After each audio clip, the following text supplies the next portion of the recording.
Hello guys, welcome back to again in my YouTube channel Mantra Studies में आप सभी का एक बार फिर से स्वागत है।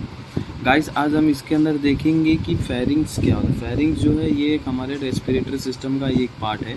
लैरिंग्स, फेरिंग्स, ट्रैकिया, ये तीनों पार्ट है। तो उसके अंदर हम एक देखेंगे कि सबसे पहला पार्ट जो होता है हमारा फेरिंग्स, वो क्या होता है। शॉर्ट में अगर हम देखने जाएँ तो फेरिंग्स को हम लोग क्या बोलते हैं, फेरिंग्स को फूड पाइप भी बोला जाता है, जो कॉमन होता है इसके लिए एयर और फूड के लिए, मतलब सॉरी, जो एयर के लिए और इसके लिए अपना फूड के लिए जो कॉमन ट्यूब होता है उसको हम क्या बोलते हैं, फेरिंग्स बोलते हैं। उसके बाद देखते हैं कि इसका क्या है, कैसे इंट्रोडक्शन इसका क्या कैसे, तो सब हम इसके पूरा इसके डिटेल में समझते हैं। सबसे पहले इसके इंट्रोडक्शन में देखते हैं तो इसने कहा the pharynx is a funnel shape wide और मस्कुलर ट्यूब। कैसा होता है ये, फनल शेप होता है और वाइड होता है, मस्कुलर ट्यूब होता है। It is a passage way for air and food. ये किसके लिए होता है, एयर और फूड के लिए, दोनों के लिए क्या होता है, ये कॉमन होता है। It is a common muscular tube for digestive and respiratory system, दोनों के लिए क्या होता है कॉमन। अब इसका लोकेशन देखते हैं तो लोकेशन कहाँ पे है इसका, बिहाइंड द नोज, जिसको नेजोफेरिंग्स बोलते हैं। अगर माउथ के यहाँ पे रहा तो ओरोफेरिंग्स, और लैरिंग्स रहा तो लैरिंगोफेरिंग्स। अब इसका डायमेंशन कितना होता है, 12 सेंटीमीटर ये लॉन्ग होता है, 3.5 सेंटीमीटर ब्रॉड होता है जो अपर पार्ट में, एंड 1.5 सेंटीमीटर ब्रॉड होता है लोअर पार्ट में। अब इसकी बाउंड्रीज कौन कौन सी, कहाँ से कौन कौन सी बाउंड्रीज इसको कवर करके रखती है वो देखते हैं। सुपीरियरली जो होता है base of the skull, superiorly जो है वो बेस ऑफ द स्कल इसको कवर करके रखता है। इन्फीरियरली जो है, इन्फीरियर में इसको oesophagus at the level of C6, अपना जो वर्टिब्रल कॉलम का जो C6 वर्टिब्रा है वो उसको इन्फीरियरली बाउंड्री है उसकी। पोस्टीरियरली जो होती है प्री वर्टिब्रल फेशिया जो है वो। फिर एंटीरियर साइड में द नेजल कैविटी, जो नेजल कैविटी होती है, फिर ओरल कैविटी और लैरिंग्स, ये तीनों। On each side it communicates with the middle ear cavity through the auditory tube. और हर एक साइड से ये जो हमारे ऑडिटरी ट्यूब होती है, जो हमारे कान के अंदर, ईयर के अंदर का, उसके साथ में क्या करते हैं, कम्युनिकेट करती है। अब इसके बाद हम इसके पार्ट्स देखते हैं। तो पार्ट्स हमको इसके इधर ही लोकेशन पे बता दिया कि एक तो होता है, देखो, नेजोफेरिंग्स होता है, दूसरा ओरोफेरिंग्स होता है, और तीसरा जो होता है वो लैरिंगोफेरिंग्स होता है। तो इसके पार्ट्स, 3 पार्ट्स हैं इसके सॉरी 3 पार्ट्स कौन कौन से हैं। 3 पार्ट जो है, फर्स्ट पार्ट जो the cavity of pharynx is divided into 3 part, that is cranial to caudal, cranial से लेके कॉर्डल तक कौन कौन से, नेजोफेरिंग्स है, ओरिंगोफेरिंग्स है, और ओरोफेरिंग और लैरिंगोफेरिंग्स। तो नेजोफेरिंग्स जो है वो क्या ट्रांसमिट करती है, एयर को खाली ट्रांसमिट करती है, जो कंटिन्यूएशन होती है नेजल कैविटी तक, फिर ऑडिटरी ट्यूब जहाँ पे ओपन होता है उसके एक पार्ट में। ओरोफेरिंग्स जो होता है वो बोथ फूड और के लिए और एयर के लिए, दोनों के लिए होता है। The paired palatine tonsil are located in the lateral wall. इसके लेटरल वॉल में कौन सा क्या रहता है, लोकेटेड रहता है, पैलेटाइन टॉन्सिल जो होती है हमारी, वो लोकेटेड होती है। अब उसके बाद देखते हैं लैरिंगोफेरिंग्स। तो लैरिंगोफेरिंग्स जो होता है, जो इन्फीरियर टू ओरोफेरिंग्स होता है। ओरोफेरिंग्स से क्या होता है, इन्फीरियर होता है, और कहाँ प्रेजेंट होता है, behind the larynx. It directs the air and indigested food into the respiratory and digestive parts passage respectively.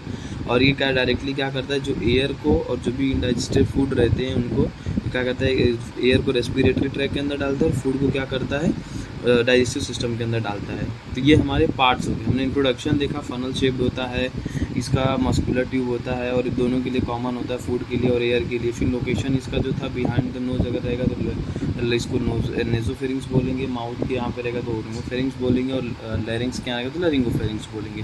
फिर हमने इसका डायमेंशन देखा जो 12 सेंटीमीटर लॉन्ग में था, 3.5 सेंटीमीटर ब्रॉड था अपर पार्ट पे, और 1.5 सेंटीमीटर ब्रॉड था लोअर पार्ट पे। फिर इसकी बाउंड्रीज देखी हमने कि सुपीरियरली जो था ये बेस ऑफ द स्कल से था, और इन्फीरियरली ईसोफेगस का जो लेवल था, 6 लेवल जो वर्टिब्रा था वहाँ पे था। पोस्टीरियरली जो था प्री वर्टिब्रल फेसिया से था, और एंटीरियरली जो था नेजल कैविटी, ओरल कैविटी और लैरिंग्स इसके अंदर था।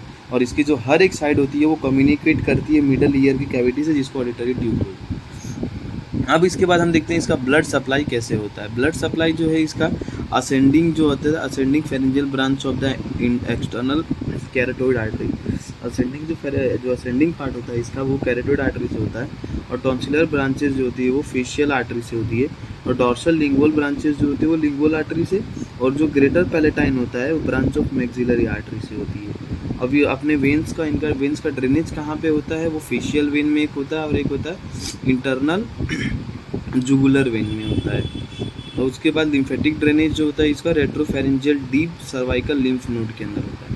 अब देखते हैं नर्व सप्लाई। नर्व सप्लाई में क्या बोला है इसने कि फेरेंजियल ब्रांच ऑफ वेगस, जो फेरेंजियल ब्रांच जो होता है वेगस नर्व का, उसके अंदर, फिर उसके बाद pharyngeal branch of glosso pharyngeal nerve के अंदर, फिर क्रेनियल एक्सेसरी नर्व और लेसर पैलेटाइन नर्व से होता है। अब क्लिनिकल एस्पेक्ट्स में देखते हैं, तो क्लिनिकल एस्पेक्ट्स में कौन कौन सी बीमारियां अगर इनके अंदर होती है। अगर फेरेंजाइटिस है तो इन्फ्लेमेशन होगा फेरिंग्स के अंदर। एडेनॉइड से तो क्या है, जैसे एक टाइप का, एक प्रकार का क्या है, पैथोलॉजिकल एनलार्जमेंट हो जाता है किसको, नेजोफेरेंजियल, जो हमारे टॉन्सिल्स होते हैं जो प्रेजेंट होते हैं वो नेजोफेरिंग्स के अंदर, उसके अंदर क्या होता है, एनलार्जमेंट आ जाता है। उसके बाद एक हम देखते हैं इसके अंदर टॉन्सिलाइटिस होता है, जो the palatine tonsil present in the oropharynx specially in children. कहाँ पे मतलब इन्फ्लेमेशन हो जाता है टॉन्सिल्स के अंदर, जो मोस्टली बच्चों के अंदर देखा जाता है। और उसके बाद टॉन्सिलेक्टॉमी मतलब सर्जिकल रिमूवल, जो अपन रिमूव करते हैं, जो टॉन्सिलेक्टॉमी मतलब जो सर्जरी करके रिमूव करते हैं जो पैलेटाइन टॉन्सिल्स को, उसको क्या बोलते हैं, टॉन्सिलेक्टॉमी बोलते हैं। ये हमारा पूरा गाइस हुआ क्या, फेरिंग्स। फेरिंग्स से कितने पार्ट थे, उसका लोकेशन क्या था, डायमेंशन क्या था, बाउंड्रीज कहाँ थी उसकी, ब्लड सप्लाई कैसी थी, ब्लड सप्लाई उसकी कैसी थी, फिर उसके वेनस ड्रेनेज कहाँ पे हुआ, लिम्फेटिक ड्रेनेज देखा हमने, नर्व सप्लाई देखा और उसके क्लिनिकल एस्पेक्ट्स देखे।